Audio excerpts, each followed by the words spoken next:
നിലമ്പൂരിൽ വാശിയേറിയ പോരാട്ടത്തിനാണ് കളമൊരുങ്ങുന്നത്. LDF സ്ഥാനാർത്ഥിയായി എം സ്വരാജ അവിടെ സ്ഥാനാർത്ഥിത്വം പ്രഖ്യാപിച്ചതോടുകൂടി രാഷ്ട്രീയ ചിത്രം, നിലമ്പൂരിന്റെ രാഷ്ട്രീയ ചിത്രം വെളിവാവുകയാണ്. പോരാട്ട ചിത്രത്തിന് കളമൊരുങ്ങുകയാണ്. എം സ്വരാജ അല്പസമയത്തിനകം തന്നെ നിലമ്പൂരിലെത്തും. നിലമ്പൂർ റെയിൽവേ സ്റ്റേഷനിൽ ഉജ്ജ്വലമായ സ്വീകരണമാണ് LDF മുന്നണിയും യുവജനങ്ങളുമെല്ലാം അദ്ദേഹത്തിന് ഒരുക്കിയിട്ടുള്ളത്. തുടർന്ന് നഗരത്തിൽ ഉടനീളം സഞ്ചരിച്ച റോഡ് ഷോ നടക്കും. PV കുട്ടൻ നിലമ്പൂരിൽ നിന്ന് ചേരുന്നുണ്ട്. കുട്ടൻ, എല്ലാവിധത്തിലും തയ്യാറെടുത്തു കഴിഞ്ഞു ആവേശോജ്വലമായ സ്വീകരണം നൽകാൻ എം സ്വരാജിന്. ഇന്നലെ തന്നെ നമ്മൾ കണ്ടതാണ്, സ്ഥാനാർത്ഥിത്വം പ്രഖ്യാപിച്ച ഉടനെ തിരുവനന്തപുരത്ത് സ്ഥാനാർത്ഥിയെ പ്രഖ്യാപിക്കുന്നു, അവിടെ മലപ്പുറത്ത് വലിയ രീതിയിലുള്ള ആഹ്ലാദ പ്രകടനം നടക്കുന്നു. അതേ അവസ്ഥ തന്നെയാണ് ഇന്ന്. സ്വരാജിനെ സ്വീകരിക്കാനായി നിലമ്പൂർ ഒരുങ്ങി നിൽക്കുകയാണ്.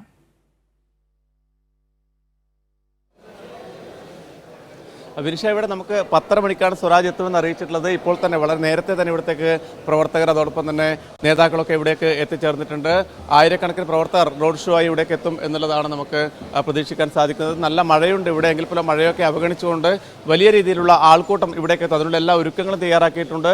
ഇപ്പോൾ നമ്മോടൊപ്പം CPM-ന്റെ നേതാവ് K. അനിൽകുമാർ, അതോടൊപ്പം തന്നെ DYFയുടെ സംസ്ഥാന സെക്രട്ടറി VK സനോജ് രണ്ടുപേരും ചേരുന്നുണ്ട്. സനോജ്, DYFയുടെ മുൻ സംസ്ഥാന സെക്രട്ടറിയാണ് എം സ്വരാജ്, SFIയുടെ മുൻ സംസ്ഥാന സെക്രട്ടറിയാണ്. കേരളത്തിലെ യുവജനങ്ങളുടെ മാത്രമല്ല, ഒരു പുരോഗമന ആശയക്കാരുടെ മുഴുവൻ ആവേശം കൂടിയാണ് സ്വരാജ്. അങ്ങനെ നിലമ്പൂരിലേക്ക് വരുമ്പോൾ ഈ മണ്ഡലം നിലനിർത്താൻ പറ്റുമെന്നുള്ള ഉറച്ച വിശ്വാസത്തിലാണ് LDF. തീർച്ചയായിട്ടും സ്വരാജിൻ്റെ സ്ഥാനാർത്ഥിത്തോടുകൂടി എതിരാളികൾ പോലും സമ്മതിച്ചു കഴിഞ്ഞു. കാരണം എതിരാളികൾ പോലും നേരത്തെ ആവശ്യപ്പെട്ട ഒരു സ്ഥാനാർത്ഥി കൂടിയാണ്. അപ്പോൾ അക്ഷരാർത്ഥത്തിൽ ഇവിടെ ഈ തെരഞ്ഞെടുപ്പിൽ കഴിഞ്ഞ തവണ നേടിയതിനേക്കാൾ കൂടുതൽ ഭൂരിപക്ഷത്തിൽ LDF വിജയിക്കുമെന്ന് എല്ലാ വിഭാഗം ആളുകളും പറഞ്ഞുകൊണ്ടിരിക്കുകയാണ്. അപ്പോൾ അതിൻ്റെ ഏറ്റവും പ്രധാനപ്പെട്ട തെളിവായി നമുക്ക് ഇലക്ഷൻ്റെ റിസൾട്ട് വരുന്ന ഘട്ടത്തിൽ നമുക്ക് കാണാൻ വേണ്ടി കഴിയും. അതുകൊണ്ട് സ്വരാജിൻ്റെ വിജയം സുനിശ്ചിതമാണ്. DYFയുടെ സ്ക്വാഡ് പ്രവർത്തനങ്ങൾക്ക് എങ്ങനെയാണ്? DYFയുടെ യുവജന സ്ക്വാഡുകൾ രംഗത്തുണ്ട്. മാത്രമല്ല ഇത്തവണ ഇപ്പോൾ കാണാൻ വേണ്ടി കഴിയുന്നത്, ഇപ്പോൾ നമ്മൾ ഈ ചില ബൂത്തുകളൊക്കെ പോകുമ്പോഴേ നേരത്തെ സജീവമല്ലാത്ത നിരവധി ആളുകൾ ഈ തെരഞ്ഞെടുപ്പിൽ വിജയിച്ചേ പറ്റൂ എന്ന നിലയിൽ ഇറങ്ങിക്കൊണ്ടിരിക്കുകയാണ്. അത് പ്രായമുള്ള ആളുകളുണ്ട്, വളരെ ചെറിയ കുട്ടികളുണ്ട്, സ്ത്രീകളുണ്ട്. അപ്പോൾ എല്ലാ വിഭാഗം ആളുകളും സ്വരാജിൻ്റെ വിജയത്തിന് വേണ്ടി രംഗത്തിറങ്ങുന്ന ചിത്രമാണ് ഇന്നലെ കാണാൻ വേണ്ടി കഴിഞ്ഞത്.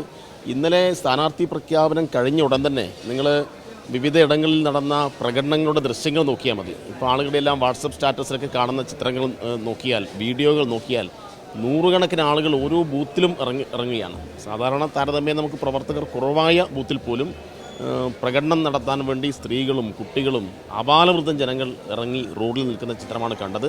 അതിൻ്റെ മറ്റൊരു രൂപമായിട്ട് ഇന്നത്തെ സ്വരാജിൻ്റെ സ്വീകരണം ഇവിടെ മാറാൻ വേണ്ടി പോവുകയാണ്. ആയിരക്കണക്കിന് ആളുകൾ വിവിധ പ്രദേശങ്ങളിൽ നിങ്ങോട്ട് എത്തിക്കൊണ്ടിരിക്കുകയാണ്. ഈ സ്വീകരണത്തോടു കൂടി തന്നെ സ്വരാജിൻ്റെ ഒരു വിജയ വിളംബര റാലിയായിട്ട് ഇന്നത്തെ സ്വീകരണം ഇവിടെ മാറാൻ വേണ്ടി പോവുകയാണ്.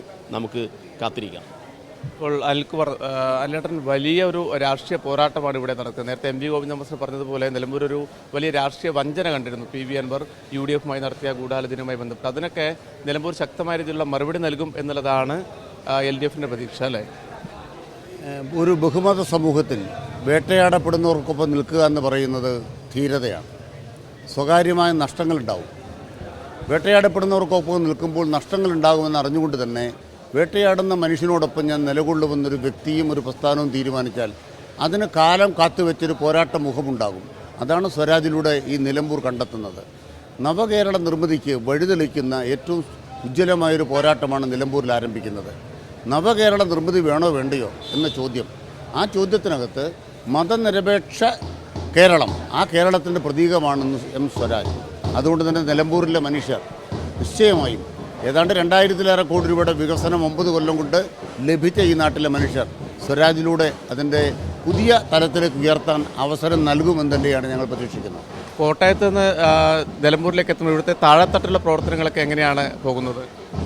4 ദിവസമായി ഇവിടെ കോട്ടയത്ത് ഞാനിവിടെ എത്തി, ഞങ്ങളെല്ലാം ഇവിടെ പ്രവർത്തന രംഗത്തുണ്ട്.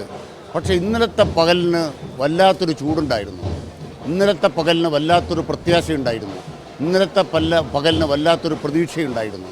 അതെന്തെന്ന് വെച്ചാൽ അടിത്തറയിലെ അടിസ്ഥാന ജനവിഭാഗങ്ങൾ സ്വരാജിൻ്റെ ഈ സ്ഥാനാർത്ഥിത്വത്തോട് പുലർത്തിയിട്ടുള്ള അവരുടെ ഒരു പ്രതികരണം തന്നെ ഉറവ ഉയരുന്നത് പോലെ ഈ സമൂഹത്തിനകത്ത് ഒരു ജ്വാലയായി വളരുന്ന ഒരു കാഴ്ചയാണ് ഒരു പകൽ ഈ നിലമ്പൂരിന് സമ്മാനിച്ചത്.